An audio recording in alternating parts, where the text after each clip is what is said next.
And both of these teams are in everything again. Is this their year? The changes reflect the treadmill of the fixture list. Francesco Acerbi turns 38 in front of David Raya. Christian Mosquera hasn't played for 7 weeks. Luis Skelly has been a fringe player for much of the season. In midfield, Eberechi Ece has started just once in the last month. Mikel Merino is back too. Then a completely different front three from the weekend. Gabriel Jesus, Mariah Carey will be performing here.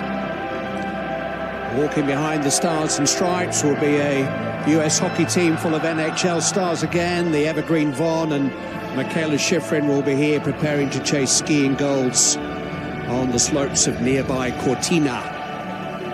And you know, the difference between Olympic success and failure is often a matter of tenths of seconds over a 4-year quest, the very finest of margins. And both Inter Milan and Arsenal were serial silver medalists last season. Both had good seasons, but not quite good enough to get to the top of the podium. Arsenal runners-up in the English Premier League for a 3rd consecutive year, semi-final losers in both the Champions League and the English League Cup. Inter beaten finalists in this competition, beaten by a single point in the Serie A title race. It was a year of what might have beens. And both clubs are competing on all fronts again. But the question is, will last season's bitter disappointments prove the spur to become winners this time? Or will they haunt and hinder these two men at the sharp end of the season? You've got to be in it to win it. And both of these teams are in everything again. Is this their year? Alongside Lautaro Martinez up front. 4 changes from Saturday. Christian Kivu is still without Hakan Çalhanoğlu and Denzel Dumfries through injury. But otherwise, the 11 he's chosen is pretty much full strength. The main officials are from Portugal. Lautaro Martinez there and Bukayo Saka, the 2 outstanding talents on view, are the 2 captains. Saka was apparently nursing a slight injury at the weekend, so Arsenal fans will be happy to see him in from the start. Mikel Arteta has, though, made 7...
Goal for Arsenal, Gabriel Jesus. Goal for Arsenal, Gabriel Jesus.